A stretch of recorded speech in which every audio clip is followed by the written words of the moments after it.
Welcome to Fortune Forecast. I am Daisy, and you are in my book playlist. We are going through the book titled The Power of Concentration by Theron Q. Dumont. It was published in 1918, and it is in the public domain. If you have subscribed to my channel, thank you so very much. And if you do like the content here, please do like, share with your friends. That way, I could probably be blessed by the YouTube algorithms. And if you're new, welcome. I am glad this video found you. So, I think my biggest takeaway from the previous chapter was the idea that back in 1918, the scientist had no doubt that in the future, hence where we are now, that people would be communicating wirelessly. They had no doubt. And, as the author pointed out, there will be no doubt that in the future, people will communicate through their thoughts. Some of you might be skeptical. Some of you may not. Some of you, like me, have had those very uncanny moments when you're thinking about someone and bam, they're calling you or they're showing up at your door. So I am like those very optimistic scientists that will say, we don't know what we don't know. So having said that, I will go ahead and jump in to Lesson 19. A concentrated will development. New method.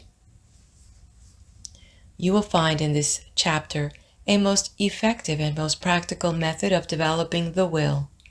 You can develop a strong one if you want to.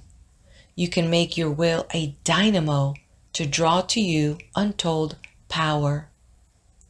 Exercises are given which will, if practiced, strengthen your will, just as you would strengthen your muscles by athletic exercises. In starting to do anything, we must first commence with elementary principles. Simple exercises will be given. It is impossible to estimate the ultimate good to be derived from the mental cultivation that comes through these attempts at concentration. Even the simple exercises are not to be thought useless. In no respect, writes Dr. Oppenheim, can a man show a finer quality of willpower than in his own private, intimate life. We are all subjected to certain temptations. The will decides whether we will be just or unjust, pure of thought, charitable in opinion, forbearing in overlooking others' shortcomings, whether we live up to our highest standard. Since these are all controlled by the will, we should find time for plenty of exercises for training of the will in our daily life. You, of course, realize that your will should be trained. You must also realize that to do this requires effort that you alone can command. No one can call it forth for you. To be successful in these exercises, you must practice them in a spirit of seriousness and earnestness. I can show you how to train your will, but your success depends upon your mastery and application of these methods. New methods of will training. Select a quiet room where you will not be interrupted. Have a watch to determine the time and a notebook in which to enter observations. Start each exercise with date and time of day. Exercise 1. Time decided on. Select some time of the day when most convenient. Sit in a chair and look at the doorknob for 10 minutes. Then write down what you experienced. At first, it will seem strange and unnatural. You will find it hard to hold one position for 10 minutes. But keep as still as you can. The time will seem long, for it will probably be the first time you ever sat and did nothing for 10 minutes. You will find your thoughts wandering from the doorknob, and you will wonder what there can be in this exercise. Repeat this exercise for 6 days. 10 p.m. second day. Notes. You should be able to sit quieter, and the time should pass more quickly. You will probably feel a little stronger because of gaining a better control of your will. It will brace you up as you have kept your resolution. 10 p.m. third day. Notes. It may be a little harder for you to concentrate on the doorknob, as perhaps you had a very busy day and your mind kept trying to revert to what you had been doing during the day. Keep on trying, and you will finally succeed in banishing all foreign thoughts. Then you should feel a desire to gain still more control. There is a feeling of power that comes over you when you're able to carry out your will. This exercise will make you feel bigger, and it awakens a sense of nobility and manliness. You will say, I find that I can actually do what I want to and can drive foreign thoughts out. The exercise, I can now see, is valuable. 10 p.m. fourth day. Notes.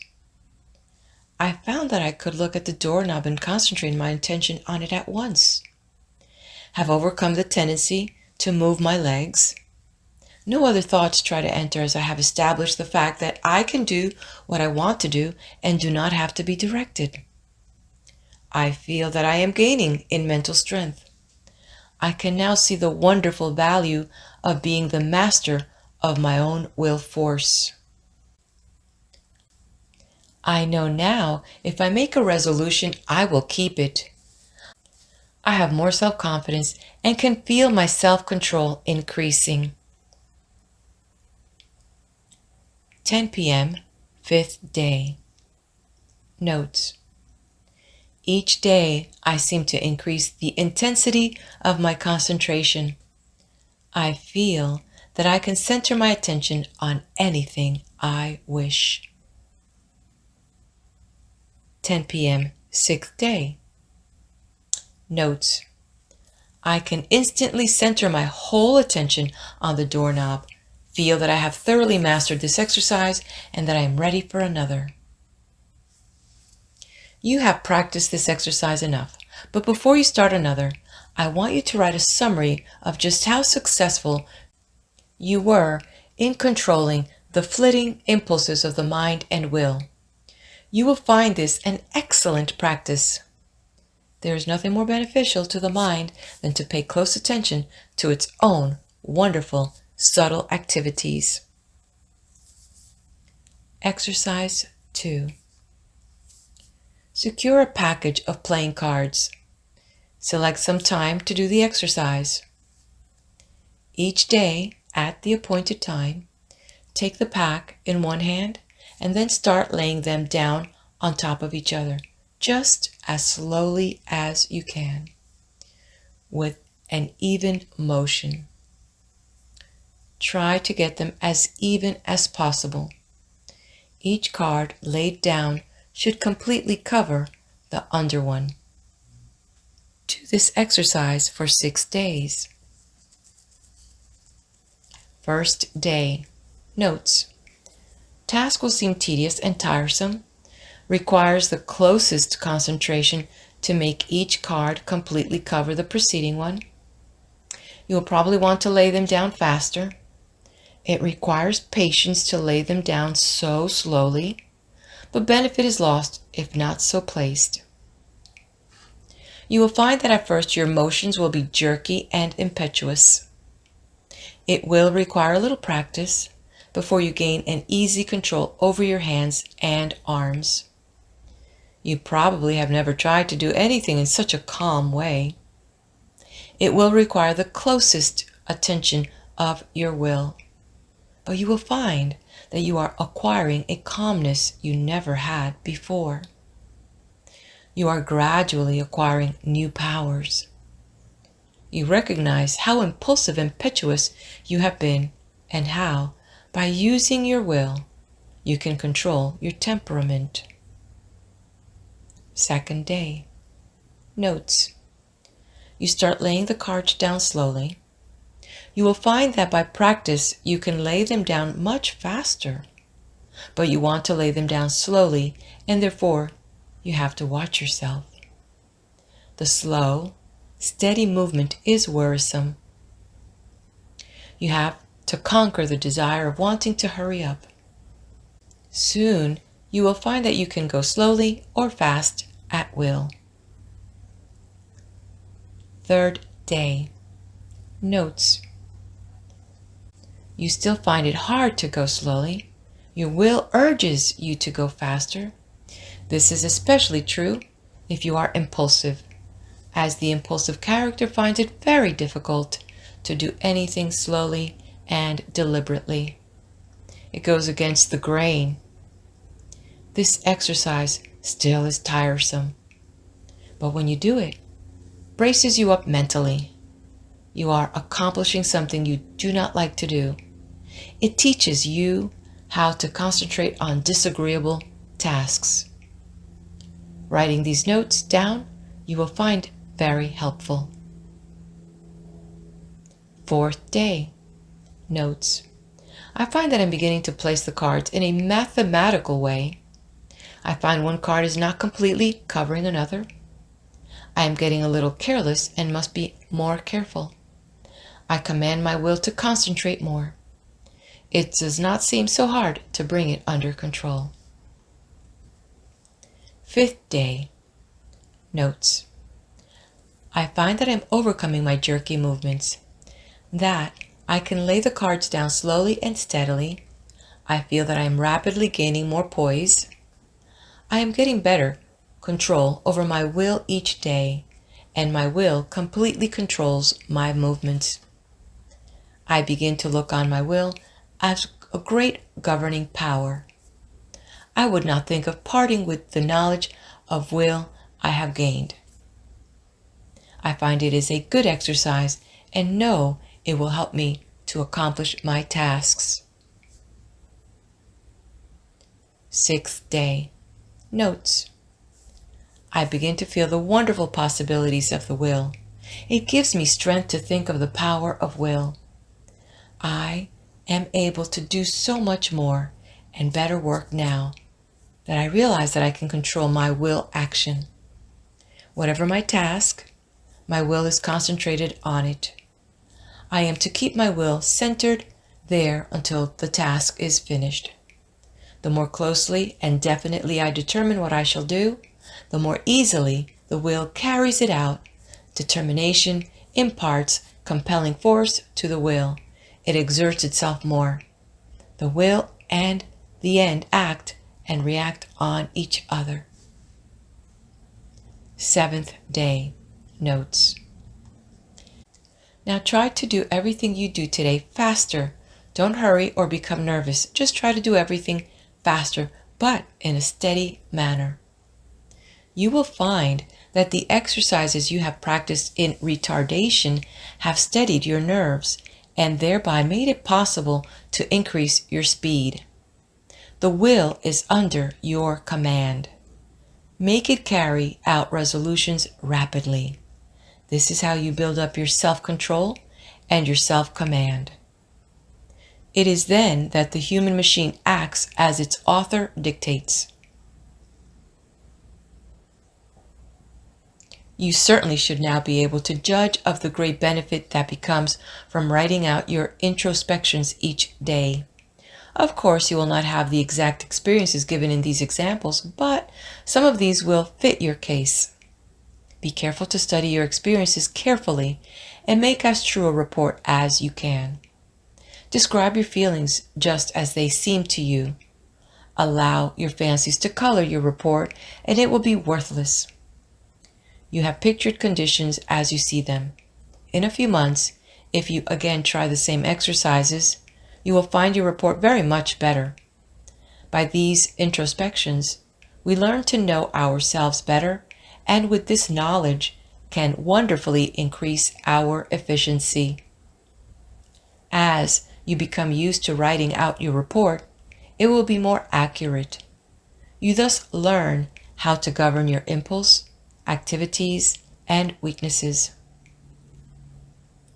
Each person should try to plan exercises that will best fit his needs.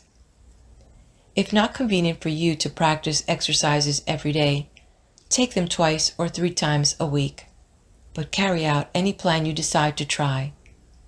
If you cannot devote 10 minutes a day to the experiments, start with 5 minutes and gradually increase the time.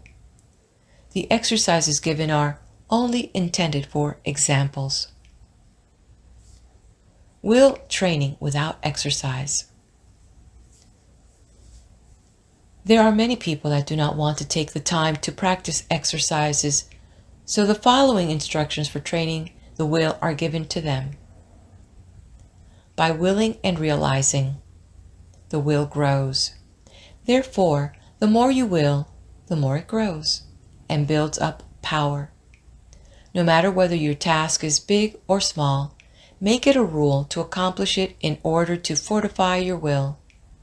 Form the habit of focusing your will in all its strength upon the subject to be achieved. You form in this way the habit of getting a thing done, of carrying out some plan. You acquire the feeling of being able to accomplish that which lies before you, no matter what it is. This gives you confidence and a sense of power that you get in no other way. You know when you make a resolution that you will keep it. You do not tackle new tasks in a half-hearted way, but with a bold, brave spirit. We know that the will is able to carry us over big obstacles. Knowing this, despair never claims us for a victim. We have wills and are going to use them with more and more intensity, thus giving us the power to make our resolutions stronger, our actions freer, and our lives finer and better. The education of the will should not be left to chance. It is only definite tasks that will render it energetic, ready, persevering, and consistent. The only way it can be done is by self-study and self-discipline. The cost is effort, time, and patience, but the returns are valuable. There are no magical process leading to will development, but the development of your will works wonders for you because it gives you self-mastery, personal power, and energy of character. Concentration of the will to win. The adaptability of persons to their business environment is more a matter of determination than anything else. In this age, we hear a good deal of talk about a man's aptitudes. Some of his aptitudes, some of his powers, may be developed to a wonderful extent, but he is really an unknown quality until all his latent powers are developed to their highest possible extent. He may be a failure in one line and a big success in another. There are many successful men that did not succeed well at what they first undertook, but they profited by their efforts in different directions, and this fitted them for higher things, whereas had they refused to adjust themselves to their environment, the tide of progress would have swept them into oblivion. My one aim in all my works is to try and arouse in the individual the effort and determination to develop his full capacities, his highest possibilities. One thing I want you to realize at the start, that it is not so much ability as it is the will to do that counts. Ability is very plentiful, but organizing initiative and creative power are not plentiful. It is easy to get employees, but to get someone to train them is harder. Their abilities must be directed to the work they can do. They must be shown how, while at his work, to conserve their energy, and they must be taught to work in harmony with others. For most business concerns are dominated by a single personality. Concentrating on driving force within. We are all conscious at times that we have somewhere within us an active driving force that is ever trying to push us onwards to do better deeds. It is that force that makes us feel determined at times to do something worthwhile. It is not thought, emotion, or feeling. This driving force is something distinct from thought or emotion.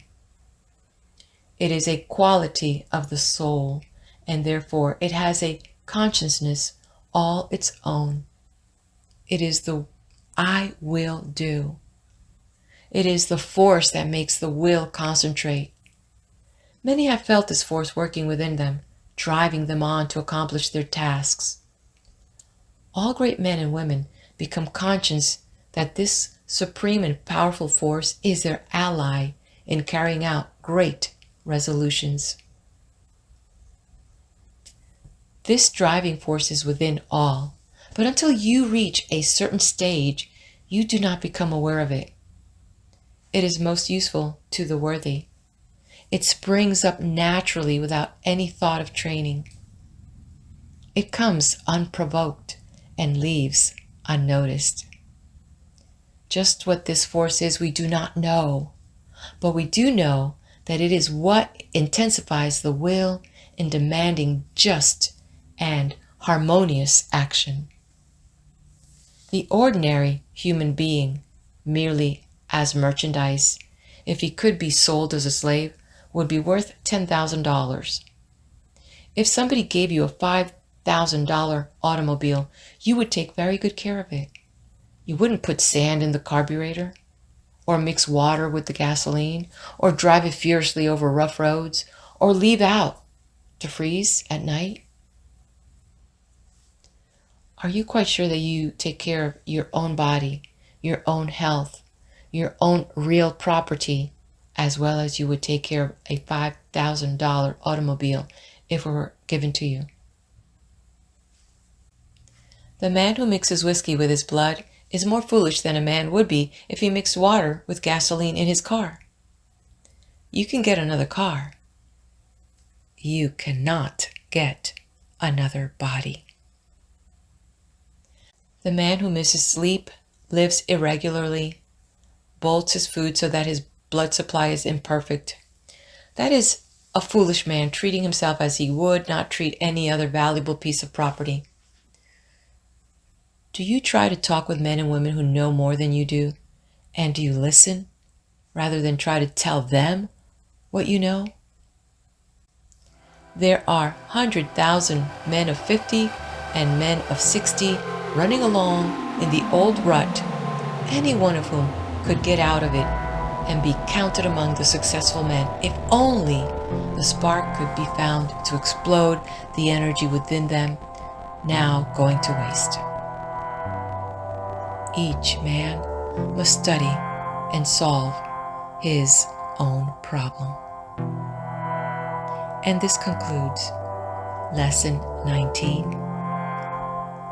Go ahead now, hit the like button, leave me a comment, and subscribe to my channel. I'll meet you on the next video for Lesson 20.